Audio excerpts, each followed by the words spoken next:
오늘은 자신의 미래를 아는 믿음, 이런 제목으로 함께 은혜를 나누겠습니다. 제3의 물결이라고 하는 책을 내서 유명하게 된 엘빈 토플러라고 하는 학자가 있는데, 이분이 지로는 미래라는 것은 아무도 알 수 없다. 그래서 현대인들은 불확실한 미래에 대해서 불안해하고, 그래서 걱정과 염려와 두려움이 그 삶을 지배하게 된다. 그런 얘기를 하게 됐습니다. 이 사람들이 미래에 대해서 불안해하는, 미래에 대한 사람들의 생각에 대한 세 가지 부류의 사람이 있는데, 첫 번째로는 정말로 미래가 불확실하고 불안해서 불면증 혹은 우울증 때문에 잠을 제대로 못 드는 사람들이 많이 생겨난다는 것입니다. 혹시나 사업에 부도가 나지 않을까, 또 자녀들이 사고나 나지 않을까, 또 암병이 걸리지는 않을까, 이런 생각들 때문에 힘들어하는 사람들이 있다는 거예요.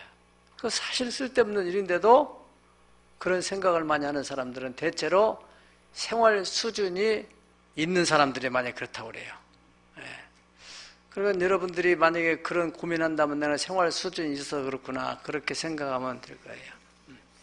두 번째 부류의 사람들은 그러한 미래에 대해서 불안하고 또 걱정이 되긴 하지만은 지금 현실 살아가는 것이 너무 급급해가지고 걱정할 여력이 없는 거예요.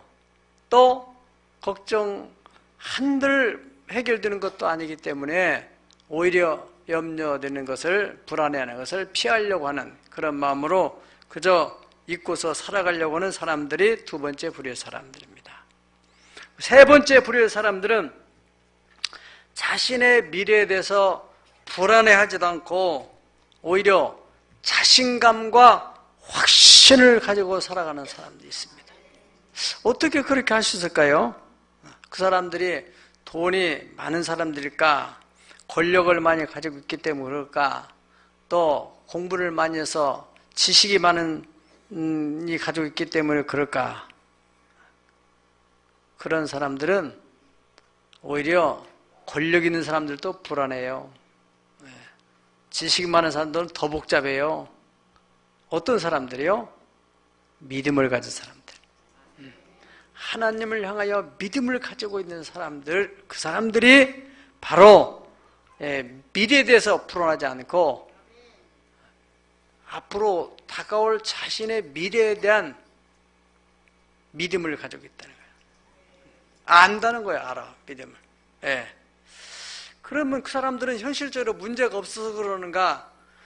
그렇지 않습니다. 현실적으로 볼 때는 오히려 더 복잡한 문제가 있을 수도 있고, 인간적으로 볼 때 회복이 불가능한 어떤 질병을 가지고 있을 수도 있고, 또 경제적으로 회복이 불가능할 정도로 어려운 문제를 당면하고 있을 수도 있다는 것입니다.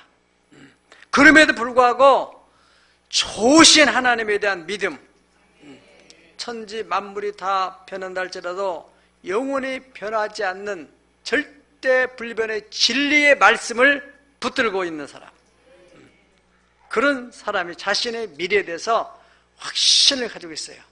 지금 현대인들은 이 기준이 없어요. 기준이 없기 때문에 불안한 거예요. 저는 건축을 이번에 하면서 새삼스럽게 나름대로 깨달은 게 있는데, 내 땅이라 할지라도, 우리 교회 땅이라 할지라도 마음대로 치는 게 아니에요. 다 우리 교회 땅이 거기에 대지로 된 게 있고 그린벨트에 된 거 있어요. 그러니까 대지에 된 데다만 건물을 칠 수가 있어요. 그러니까 그 대지에 된 것을 다 측량을 해가지고 말뚝을 다 받고, 그 다음에 그 대지의 그 범위 안에서 설계하는 사람들이 거기에 맞춰서 이제 평수에 맞춰서 설계를 냈어요. 그러면은 이제 건축을 하는 사람이 기초를 놓을 때 그거에 다 재가지고 거기에 맞게끔 설계 도면상에 있는 거기에 맞게 도면상에 있는 그 기초 그 그림을 땅에다 이제 옮겨 놔야 돼요. 예. 옮겨 놔가지고 그대로 짓는 거예요.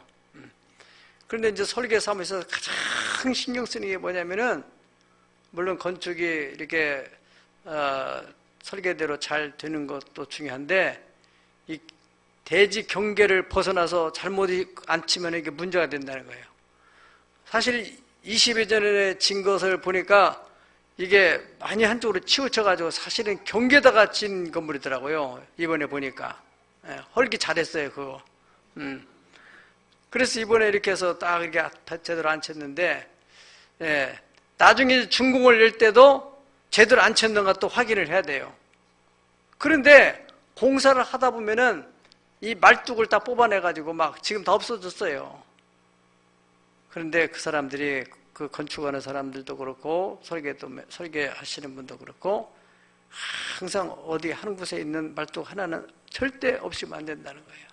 그거 하나 기준점, 그것만 딱 잡으면 거기서부터 어디까지 어떻게 그림을 해가지고 해서 다 찾아낸다는 거예요. 바로 기준이 중요한 겁니다. 기준. 변하지 않는 거. 세상이 너무나 막 급하게 변하기 때문에 사람들이 어디다가 마음을 둘 자를 가면 기준이 없어요. 기준이. 그래서 불안한 거예요.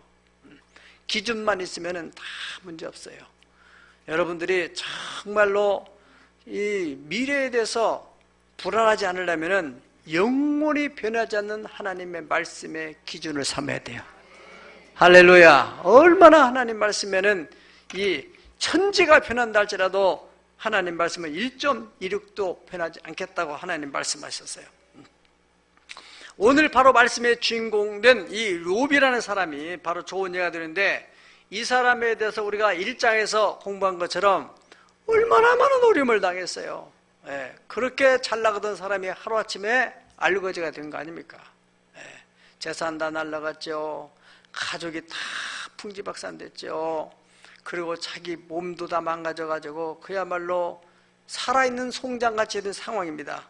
예, 다시 회복할 수 없는, 어느 구석을 봐도 소망이 보이지 않는 그런 상황에서 설상가상으로 욥의 친구들이 와서 위로한답시고 결과적으로는 그 사람을 너무 힘들게 하는 거예요. 지금 그런 대화 속에서, 그런 대화 속에서 욥이 이제 단호하게 자기의 신앙의 고백을 선포를 하는데, 나의 가는 그 길, 내 인생에 가는 그 길은 너는 모른다. 오직 하나님이 알고 계신다. 그런데 하나님 말고 나는 모르느냐 아니면은 나도 안다는 거예요. 나의 지금 가는 과정은 하나님이 알고 결과도 하나님 알겠지만은, 나는 과정적인 것은 내가 잘 모르지만은 나의 미래, 결과, 그것은 어떻게 한다고 그랬어요? 정금같이 되어 나온다. 그게 하나님을 향한 확실한 믿음을 가지고 있기 때문에 그렇게 고백할 수가 있는 것이죠. 예. 그러니까 현실 상황의 이 고난이라는 것은 하나님이 나를 훈련하고 단련하고 있는 과정이다.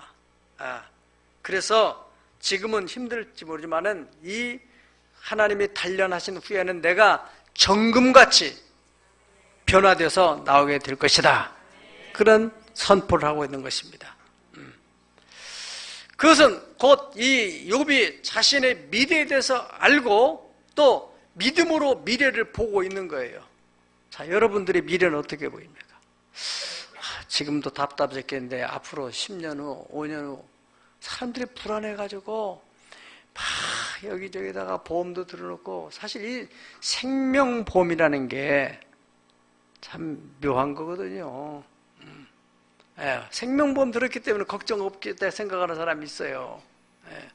그것은 자기를 위해서 들은 게 아니에요. 사실은 내가 죽으면은 내 자녀들이 그 생명보험을 타가지고 장례 잘 치르는 데 필요한 돈이지, 내가 생명보험을 들었기 때문에 생명이 연장되는 것으로 생각하고 생명이 보장되는 생각하는 그런 착각을 하는 사람들이 있어요. 보험은 많이 들으세요. 많이 들지만은 생명보험이라는 것은 죽은 다음에 하는 보장이지. 어떤 분이 화재보험을 들었답니다. 화재보험을 들었는데 그 남편이 죽었어요. 근데 부인이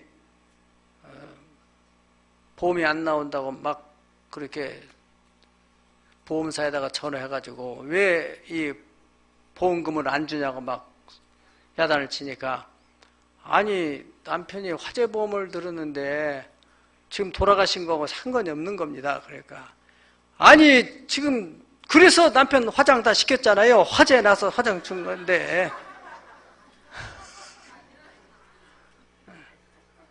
그렇다는 말이 있어요. 그거는 틀린 겁니다. 그거 틀린 거 잘 알아야 돼요. 그러니까 사람들이 불안해서 그런 거예요. 여러분, 정말로 살아계신 하나님이 우리를 죄악에서 구원하셔서 지금 여기까지 살고 있어요. 지금 그걸 에벤에셀이라고 그래요. 에벤에셀. 여기까지 도우신 하나님. 아멘. 여기까지 도우신 하나님이 나를 여기서 그냥 병들어 죽게 만들겠어요? 뭔가 나를 통해서 이루실 일이 있다는 그 믿음을 가져야 한다 이거예요. 지금 자신의 그 고난의 현실은 하나님께서 순금으로 만들어가는 과정으로서의 고난이지 저주가 아니다는 거예요. 이욥의 믿음이라는 게. 그리고 이 고난, 이 연단의 때는 반드시 끝날 때가 있다. 언젠가는 끝난다. 그리고 이것이 그 연단이 끝나고 나면은 나는 순금처럼 정금처럼 변화되어 나온다. 할렐루야. 그러한 믿음을 가지고 있는 사람이 자신의 미래를 아는 믿음이에요. 그런 믿음을 가지고 있어야 자신의 미래를 알 수 있다는 거예요. 여러분의 미래가 어떻게 될지 불안합니까? 그것은 하나님을 안 믿기 때문에 그래요. 네. 하나님을 믿으세요. 아멘. 네. 이러한 자신의 미래에 대해서 확신에 찬 신앙 고백이 어디서 나왔냐면은 여기 오늘 10절에 그렇게 말씀했잖아요. 10절 한번 읽어보세요. 먼저 시작.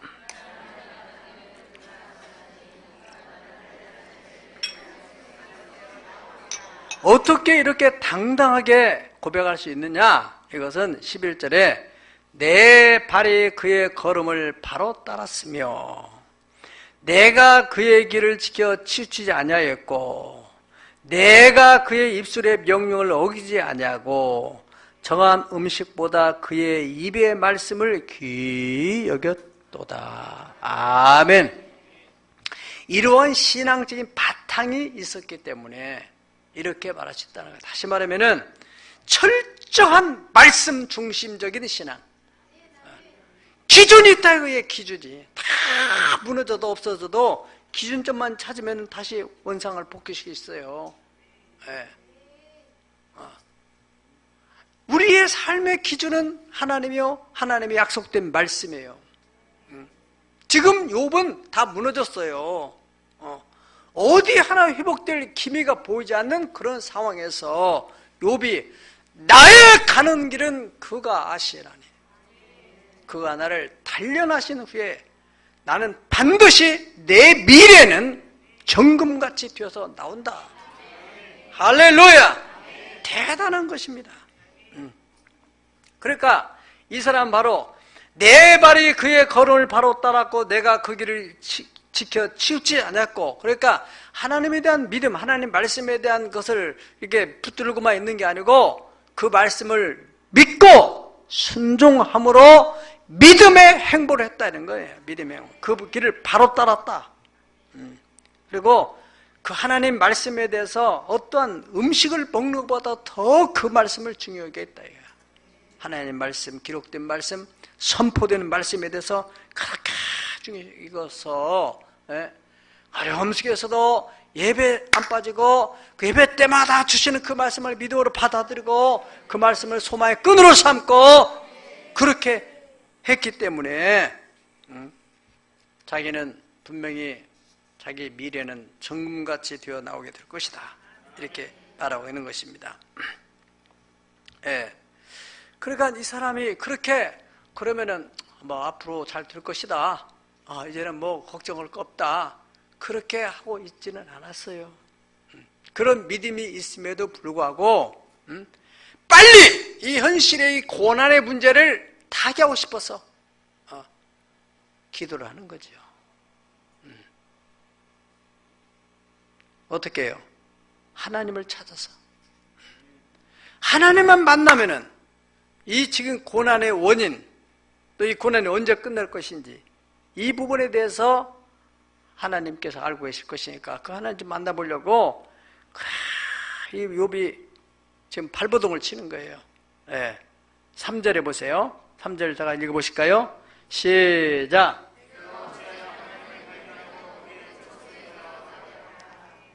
그 다음에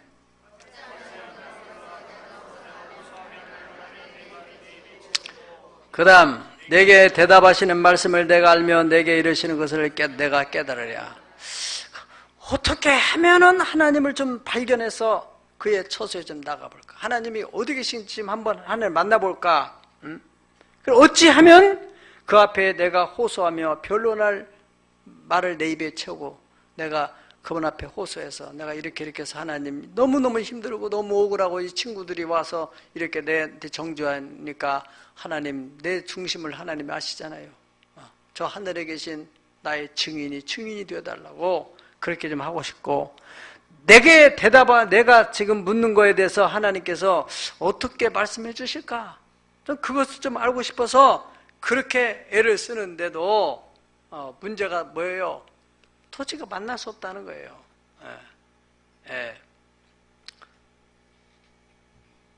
만날 수 없어요. 왜 하나님 만날 수 없을까? 하나님께서 자신을 계시하지 않으면 누구도 하나님 볼 수가 없어요. 8절 봅니다. 8절 시작. 그런데 내가 앞으로 가도 그가 아니 계시고 뒤로 가도 보이지 아니하며 왼쪽에서 일하시는데 만나셨고 오른쪽에 들어계시나 별 수 없고. 무슨 말이냐면은 내가 정말 만나보고 싶고 그런데도 볼 수가 없다는 거예요. 그러면은 하나님이 없어서 못 보냐? 그런 얘기가 아니고 하나님은 오른쪽에 일을 하고 계신다는 거예요. 왼쪽에 일하고 계신다는 거예요. 그러니까 하나님의 존재 자체를 부인하는 게 아니라 하나님 분명히 일을 하고 계시는데 내가 만날 수 없다는 거예요. 이것을 오늘날 우리에게 적용한다면은 나는 지금 너무너무 힘들고 어렵고 이걸 좀 하나님 앞에 가서 뭔가 해결하고 싶은데 하나님을 도저히 알 수 없어요. 왜 이 문제를 어떻게 해서 풀을까? 그런데 다른 사람들의 간증 들으면, 저 집사, 권사들이 간증 들어보면은, 저 집에서 하나님 저렇게 역사하고 있구나. 저런 집에서 역사하고 있는데 왜 나는 이제 못 만날까, 하나님? 그 하나님의 존재를 부인하지 않고 인정을 하고 있지만은 그 하나님을 만날 수 없어서 답답한 거예요. 답답함에도 불구하고, 여기서 절망하지 않는다는 거예요. 이 믿음이 중요하다는 거예요. 아멘. 로마서 8장 18절에는 생각하건대 현재 고난은 장차 나타날 영광과 좋게 비교할 수 없도다. 아멘. 그렇습니다. 참 여러분, 살아가면서 여러 가지 어려운 문제들을 극복하는데 물론 자신의 의지도 필요하지만은 무엇보다도 신앙이 중요한 거예요. 잘 나갈 때는 걱정 없어요. 인생이라는 것은 굽이굽이 얼마나 예기치 않은 어려운 일들이 많이 생깁니까? 믿음이라는 것은 그때 필요한 거거든요. 그때 믿음을 써야 되는 거예요. 평상시에 믿음을 축적해놔요. 믿음은 들음에서 나며 들음은 그리스도의 말씀이라고 했기 때문에 자꾸 말씀을 듣고 읽고 하는 건데 믿음을 충족시켰다가 어려운 문제 생기면 그 믿음을 써야 돼요.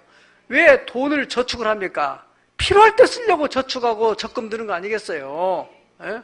찾아서 써야죠. 믿음도 그때 써야죠. 그때. 그런데 믿음을 평상시에 저축을 하지 않은 사람은 믿음이 있어야 믿음을 쓰죠. 큰 문제는 큰 믿음으로 저항을 해야 돼요. 돌파할 수 있어요. 예. 우리가 사고 나서 문제가 막 생기면은 1억을 가지면 해결될 문제면은 1억 가지고 밀어붙여야 해결 나는 거 아니에요. 그렇잖아요. 1억만 있으면 해결 나는 거잖아요. 예? 그래서 세상 사람들이 돈을 예치를 하고 보험도 들고 하는 건데, 우리가 영적인데 돈으로 해결 안 되는 문제들이 또 얼마나 많습니까? 그때는 믿음으로 해야 돼요. 믿음. 제가 이번 주에 이 트럼프 대통령에 대해서 지금 자꾸 여러분들이 이렇게 말들이 있고, 이제 싱가포르에서 6월 12일 날 이제 북한과 미국이 정상회담한다고 이미 정해져 있잖아요. 여러분, 우리는 그걸 가볍게 생각하면 안 돼요. 이게 보통 중요한 문제가 아닙니다. 남북 정상회담은 이제 시작일 뿐이에요. 거기에서 어떻게 결론 나냐에 따라서 이게 살아나느냐, 이게 묻히느냐가 결론이 나는 거예요. 우리끼리 뭐 평화 얘기한다고 해서 평화 오는 게 아니거든요. 트럼프 대통령이 자국의 이익만 생각하고 회담을 끝낸다면은 우리는 힘들어지는 거고, 그분이 회담을 하면서 우리나라까지 염두에 두고 김정은하고 딜을 하게 되면은 참 잘 되는 거고, 더 나아가서 이 국제사회에 아주 핵이라는 핵물질을 완전히 제거시키는, 예? 거기에가 핵을 어디다가 얼마나 숨겼는지 모른다잖아요. 그래서 숨겨놓은 것은 다 해결할 뿐 아니라, 거기 지금 미국에서는 예전에는 그냥 숨겨놓은 건 없애는 정도로 했는데, 이제는 핵 그 프로그램 만드는 다 설계도가 있지 않겠어요. 또 프로세스가 있는데, 그런 컴퓨터에 있는 것까지 다 지우고, 그리고 핵 만드는 기술자들도 전부 다 외국으로 재취업시켜서 내보내고, 그렇게 완전히 다부터는 못 하잖아요. 지금 핵을 안 만든다 할지라도 지금 기술자가 다 살아있는 한, 또 프로그램이 다 있고 그러면은 얼마든지 또 만들어낼 수 있으니까 그것까지 다 해결해야 되는데, 기도해야 돼. 그래서 우리는 기도해야 돼요. 예. 근데 그분이 참 믿음 있는 분이라서 얼마나 감사한지요. 그분이 대통령 되기도 미국의 기독교가 다 보수적인 그 기독교가 다 밀어가지고 그분이 됐단 말이에요. 예. 그 신앙이 좋은 분이래요. 그래서 목사님들의 기도도 부탁하고, 제가 그분에 대해서 이렇게 서치를 해보니까 이분이 로만 빈 빌센트 목사님 밑에서 52년 동안 신앙생활을 했다더라고요. 자기 원래 할아버지가 독일에서 살았는데, 그 원래 독일 말로는 두럼프래요, 두럼프. 그 이제 미국 발음으로 트럼프. 성 이름이. 트럼프가 성입니다. 박씨, 김씨, 오씨 이렇게 하듯이. 예. 그 할아버지가 미국으로 이민 와가지고, 이제 그 아버지가 이제 자리를 잡은 거예요. 아버지가 재산을 형성해가지고 우리나라 돈 한 40억 정도를 만드는 재산을 가지고 있는 그 아버지 유산을 받아가지고, 이 사람이 그것을 막 경영을 해가지고 수조 원대를 만드는 거예요. 막 특별히 부동산 계통해서 막 미국의 맨하탄 같은 데도 이게 막 슬럼가가 있었는데 이분이 사가지고 막 그걸 막 최고의 그 도시로 만들어냈답니다. 예. 그래서 재산을 그래 만들고, 이분이 87년도에 그 거래 기술이라고 하는 그런 그 책을, 자기 이제 그 자서전 같은 책을 냈는데, 이 사람이 거래하는 데는 아주 탁월한 뭐가 있는 거예요. 그리고 지금 이런 북핵 문제도 지금 거래하는 거거든요, 거래. 예. 지금 계속 여러 자문을 받으면서 이 사람이 지금 이걸 하는 거예요. 근데 그 사람의 지로는, 그 사람이 원래 사업가니까 그 사업가의 지로는 돈을 벌려고 이렇게 사람이 그렇게 애를 쓰냐, 그렇게 하지 말라는 거예요. 즐겨라는 거예요, 즐겨. 그건 별것이 아니니까 즐겨야 된다. 예.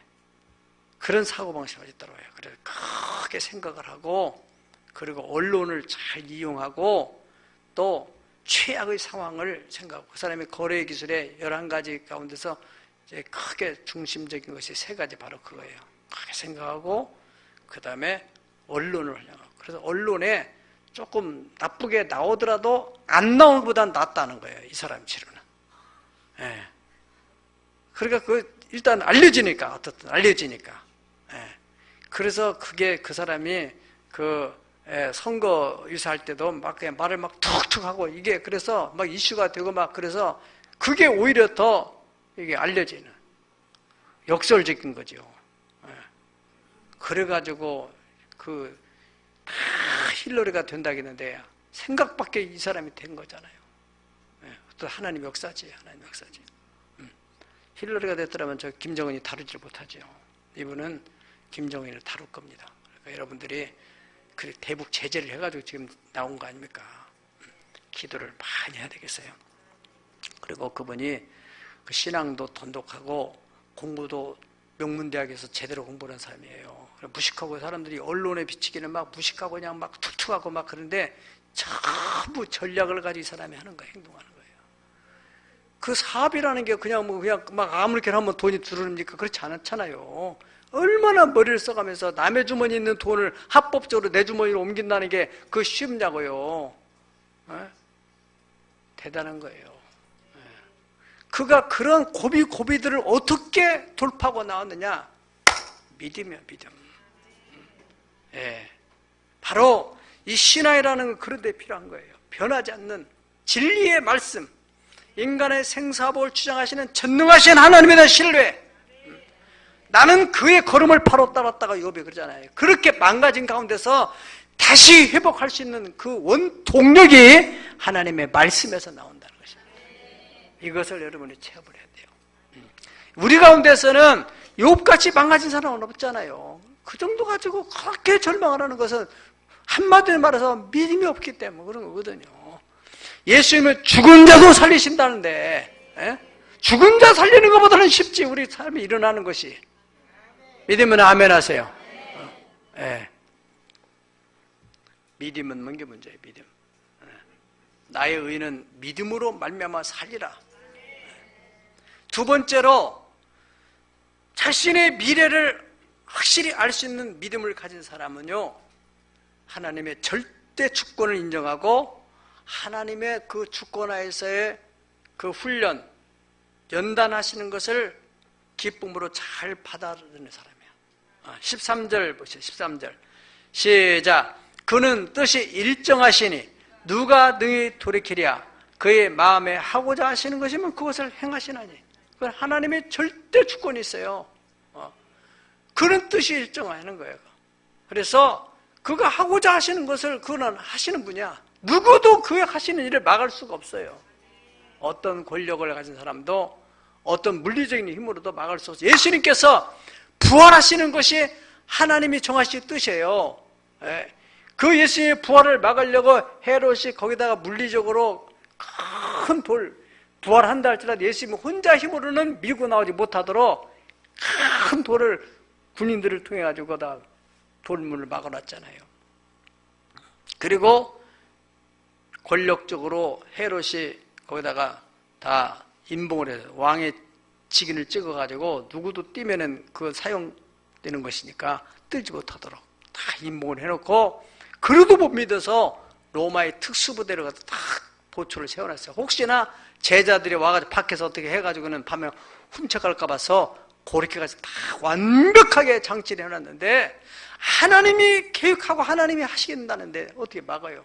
그냥 하나님이 그 지진을 일으키고 천사를 보내가지고 돌을 밀어내버리고 예수님이 촥 나오니까 거기에서 지키던 로마 군인들이 어떻게 됐어요? 졸도를 했어요. 졸도했어요.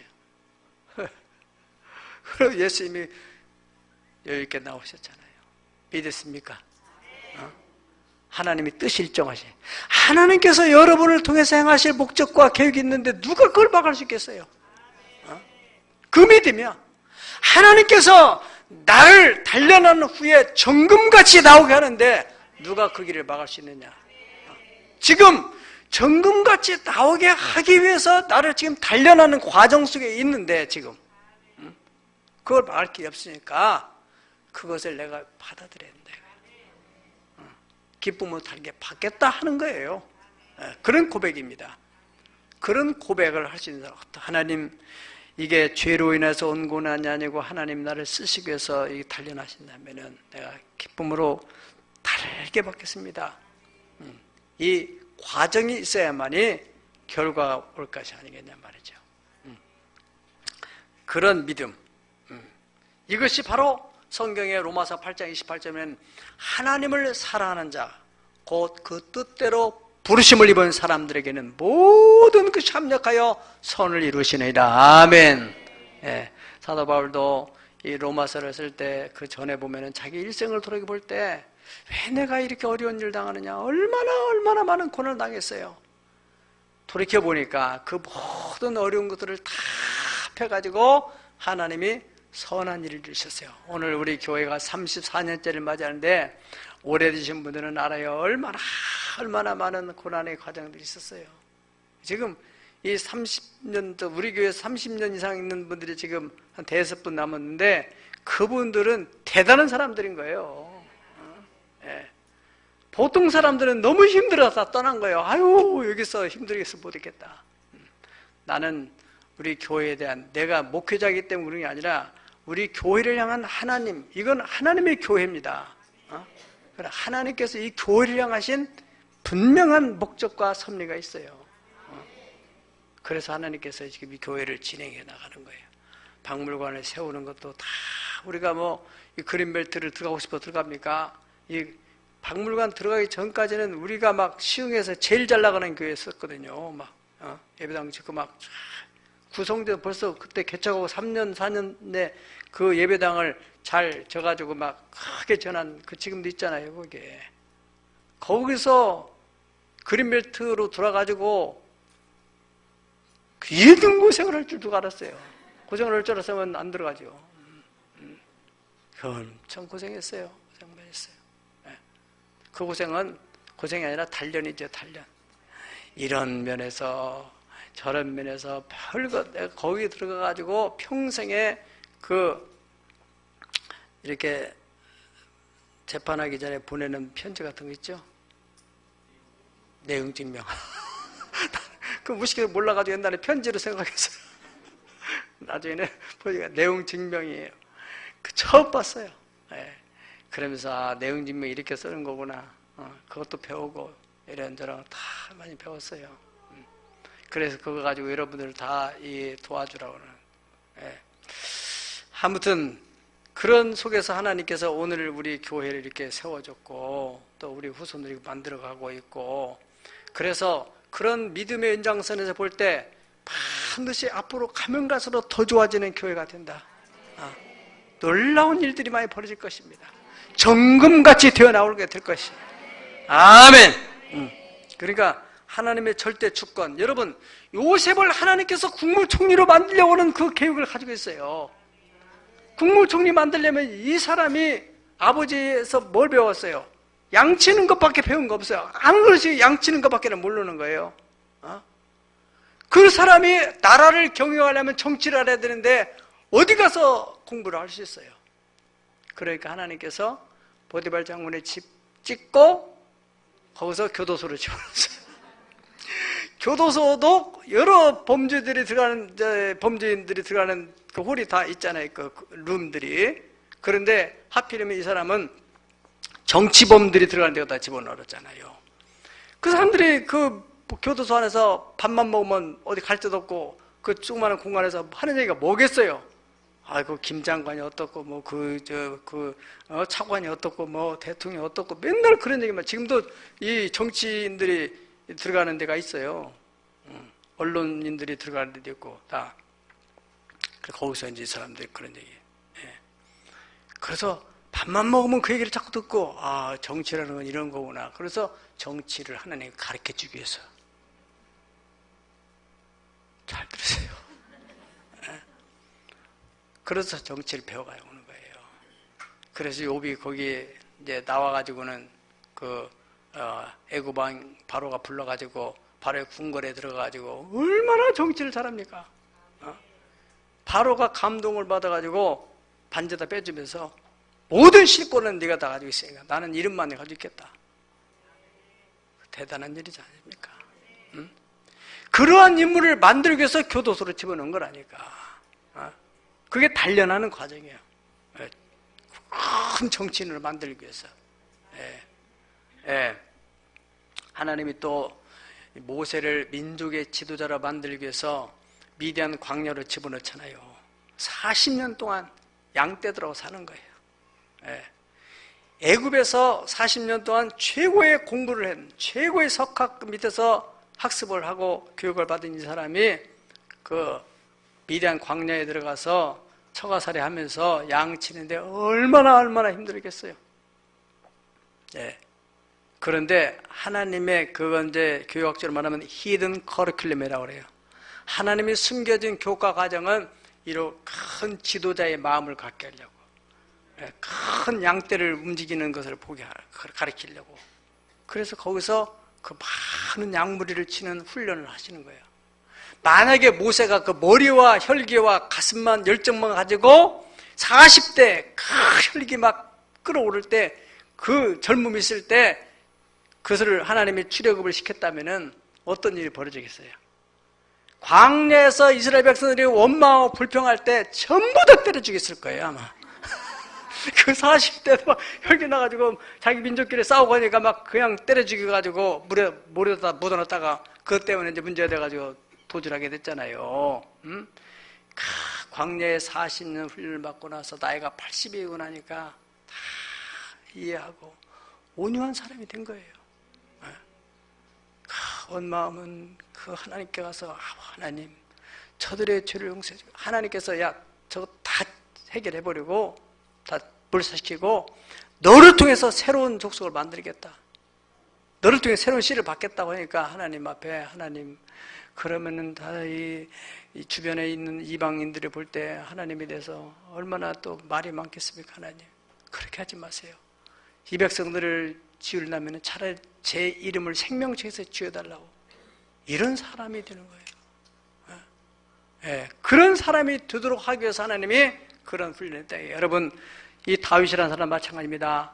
다윗을 훌륭한 왕 중의 왕으로 만들기 위해서 사울왕을 붙여가지고 다윗을 얼마나 힘들게 훈련합니까?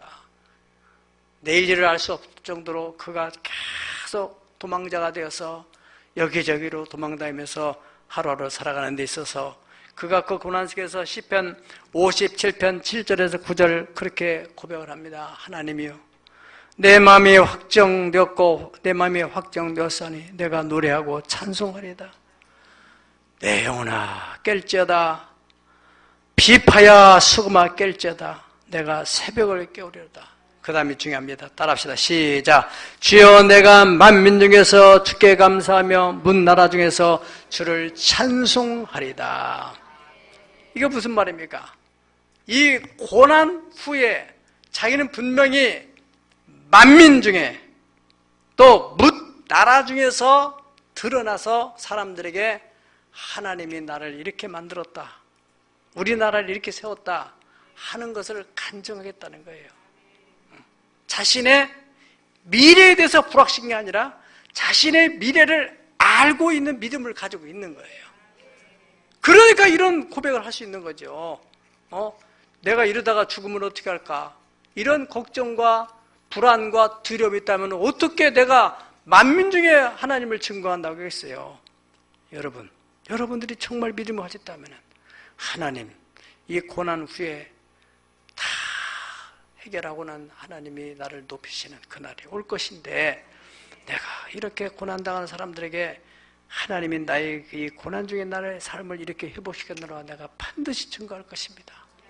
그 믿음, 그 소망을 가지고 감사하고 기대해 보세요. 하나님이 관심 없는 사람을 훈련하지는 않아요. 하나님이 쓸만한 사람을 골라 훈련하죠. 관역을 삼으셔서. 할렐루야.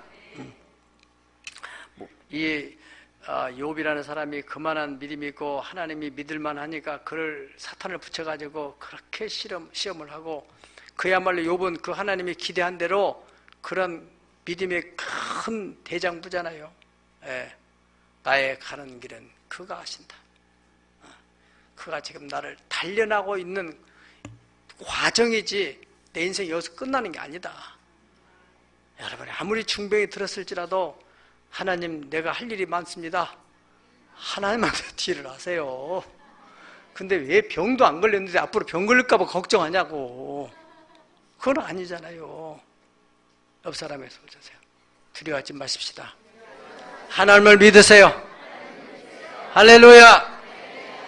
좋으신 하나님이 여러분을 통해서 영광받을 계획을 가지고 우리를 불러내셨습니다. 그렇기 때문에 이 다윗이 숨막히는 고난 속에서도 탄식하지 않고 하나님께 찬양하고 하늘을 의지하고 내가 새벽을 깨워서 반드시 주의 은총을 문나라 가운데서 드러나게 해야 되겠다.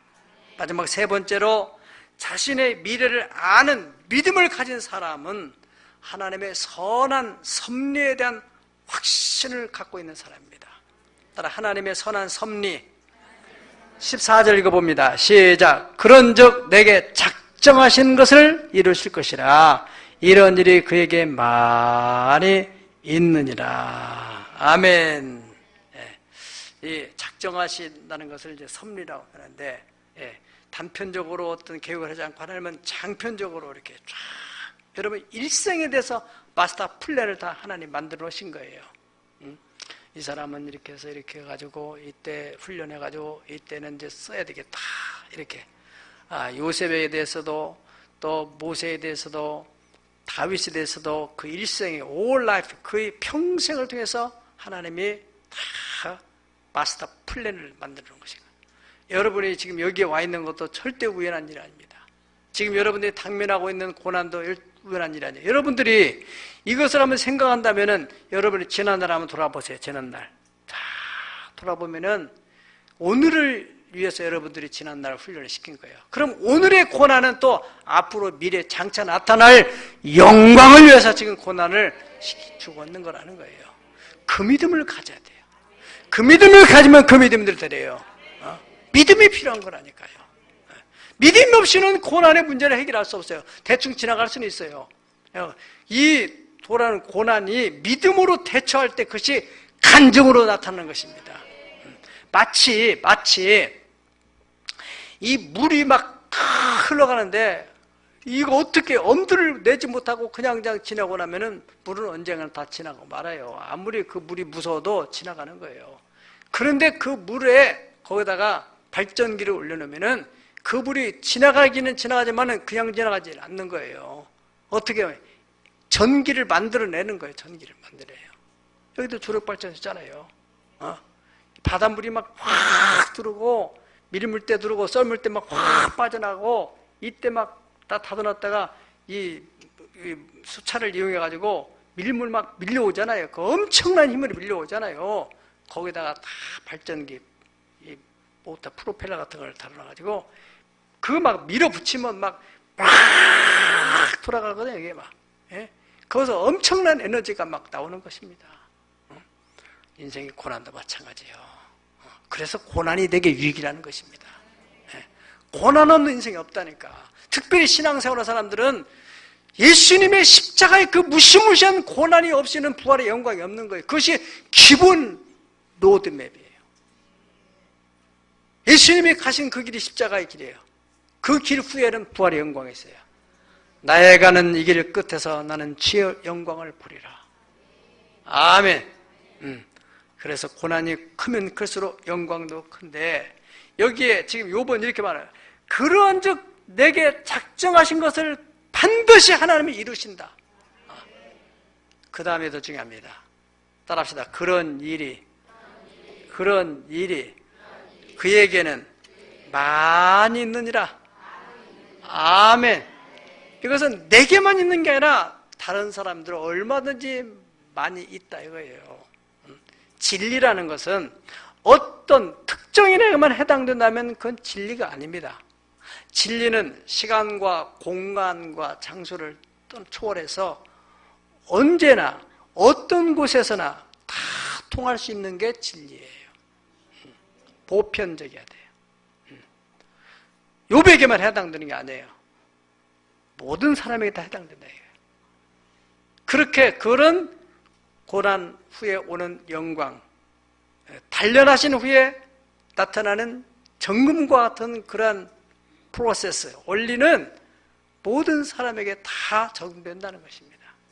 문제는 그런 고난이 올 때 사람들이 믿음을 가지고 하나님을 의지하고 믿음을 더 키우고 하나님을 신뢰하고 이런 마음을 갖지 않고 그저 원망하고 낙심하고 좌절하고 그러면 어떻게 하다 보면 시간이 가면 지나가는 거예요. 고난이 지나가는 거예요. 그런데 할 얘기가 없어요. 각 고난 중에 부르짖고 환난 날에 나를 부르라. 내가 너를 건지리니 네가 나를 영화롭게 하리라.